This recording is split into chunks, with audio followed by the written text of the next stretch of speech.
What separates the earthly man from the Christ or Messiah mind? See, the earthly man is tied here to this world. It is why we are content with food, clothing, reproducing, and even shelter. It is to the desires of this world, which is signified by the dust of the ground that we are made from. Yet, when we let the spiritual mind, the Christ or anointed mind, to function as our compass, then we begin to operate in a whole different paradigm. Our image of God is our key to overcoming in our life. It is truly in that template, the Christ template, that we can do all things.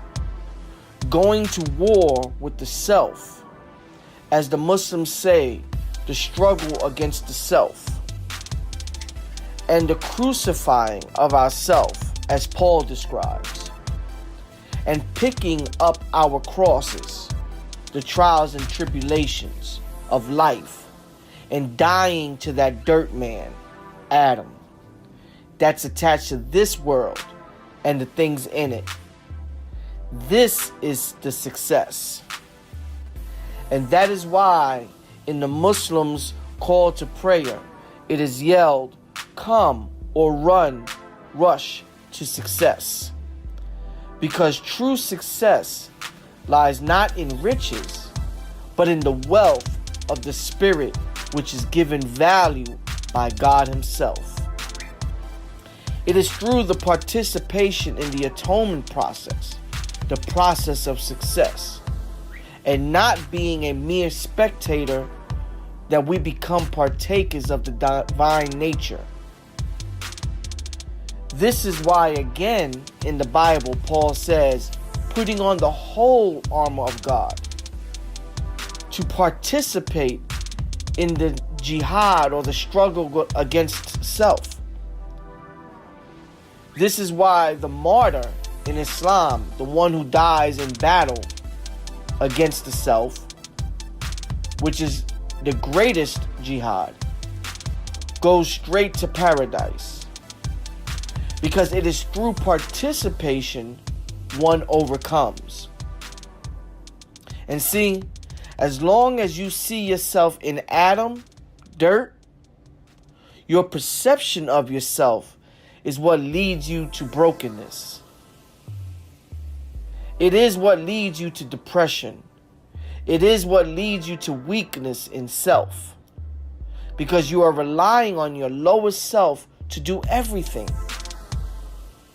But in Him who strengthens you through the giving of His Spirit, we are able to now do all things in true success and be victors instead of victims. Now, riches is not success, but it is an ingredient in success. Why? Because if a man does not work, he does not eat.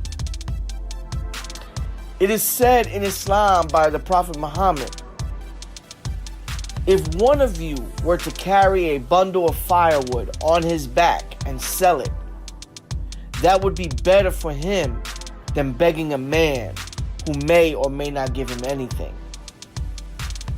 The list goes on about how work is part of success. And why is work so important?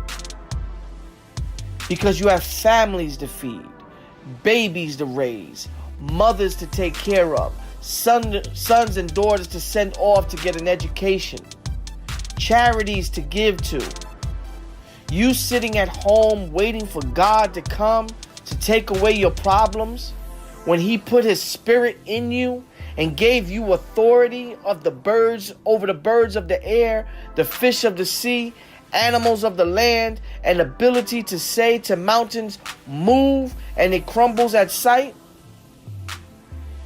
This is why many of us cannot succeed, because we keep giving power to that which is outside and not understanding the power of God that lies within side.